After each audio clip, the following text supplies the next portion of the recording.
The Babylonian cuneiform tablets that are named the Yale culinary tablets after their current location contain the oldest known recipe collection, dating to the first half of the second millennium BCE. The vast majority of these recipes deal with meat or poultry dishes. One of them is this simple pigeon hotpot. The recipe starts with split the pigeons in half.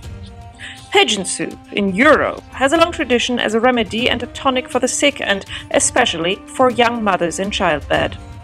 If you cannot find pigeons, you can of course prepare this recipe with other smallish poultry as well.